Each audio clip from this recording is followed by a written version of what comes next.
ബോധ്യം ജനങ്ങൾക്കുണ്ട്, ആ ബോധ്യം ജനങ്ങൾക്കുണ്ട്. അത് ഒട്ടും ന്യായീകരിക്കപ്പെടേണ്ട ഒരു പ്രസ്താവനയല്ല. എത്ര ഇനി ലഘൂകരിക്കാൻ ശ്രമിച്ചാലും അതിന് വെള്ളപൂശാൻ ശ്രമിച്ചാലും അത് നടക്കാൻ പോകുന്ന കാര്യമല്ല. കേരള സമൂഹം അപ്പാടെ തള്ളിക്കളഞ്ഞ ഒരു പ്രസ്താവനയാണ് അത്.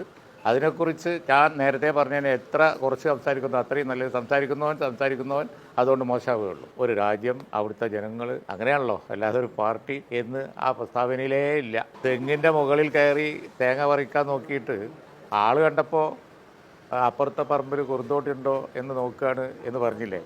അതുപോലെ ഒരു കഥയാണ് പറഞ്ഞത്. കേരളത്തിലാണ്, കേരളത്തിലെ ജനം കേൾക്കുകയും ചെയ്തു. ഇനി അതിന് വ്യാഖ്യാനം കൊണ്ടൊന്നും വേറൊന്നും വരില്ല. പിന്നെ ഒരു പാർട്ടിയെക്കുറിച്ച് എന്ന് പറയുമ്പോൾ സ്വാഭാവികമായി ഞങ്ങൾ മനസ്സിലാക്കണല്ലോ അത് ലീഗിനെ കുറിച്ചാണ് എന്നുള്ളത്. ലീഗിനെ സംബന്ധിച്ചിടത്തോളം അതിൻ്റെ മതേതരത്വം ഉയർത്തിപ്പിടിക്കാൻ, വ്യക്തമാക്കാൻ ഒരു സർട്ടിഫിക്കറ്റിൻ്റെയും ആവശ്യമില്ല, ഒന്നിൻ്റെയും ആവശ്യമില്ല. അത് അതിൻ്റെ ചരിത്രം മാത്രം മതി. ലീഗിനെക്കുറിച്ചാണ് ഈ പറഞ്ഞത് എന്ന് കേട്ടാൽ വരണ്ടു പോകുന്ന ഒരു സംഘടനയല്ല ലീഗ്. ഈ വഖഫ് ഭേദഗതിയുമായി ബന്ധപ്പെട്ട പ്രതിഷേധങ്ങൾ ചിലർ മുതലെടുക്കുന്നു എന്ന് സമസ്ത അവരുടെ മുഖപത്രത്തിൽ പറഞ്ഞിട്ടുണ്ട്.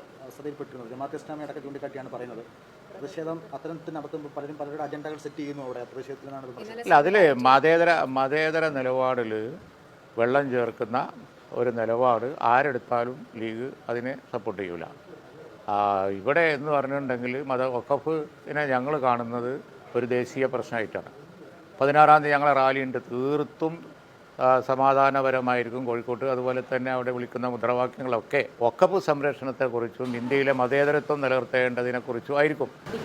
സംഘടനയുടെ നേതാക്കന്മാരുടെ ചിത്രങ്ങളൊക്കെ ഉയർത്തിയാണ് സോളിഡാരിറ്റി കഴിഞ്ഞ ദിവസം വിമാനത്താവളത്തിലേക്ക് മാർച്ച് നടത്തിയത്. അപ്പോൾ ആ മാർച്ചുമായി ബന്ധപ്പെട്ടതാണ്. അല്ല, ഞാനിപ്പോൾ അങ്ങനെ ഒരു പ്രത്യേക സംഘടനയുടെ മാർച്ചിനെ പറ്റി അഭിപ്രായം പറയേണ്ട ആളല്ലല്ലോ. അല്ല, ഇപ്പോൾ നമ്മുടെ വിഷയം ഇതാണ്. വെറുപ്പിൻ്റെ പ്രചാരകർ അപ്പുറത്തുണ്ട്. അപ്പോൾ ഇപ്പുറത്തുള്ളവർ വെറുപ്പിൻ്റെ പ്രചാരകരായാൽ ആരായാലും ഞങ്ങൾ യോജിക്കില്ല. അല്ലാതെ പ്രത്യേക പ്രകടനത്തെയും പൊതുയോഗത്തെക്കുറിച്ച് ഞാൻ നോക്കിയിട്ട് പറയാം.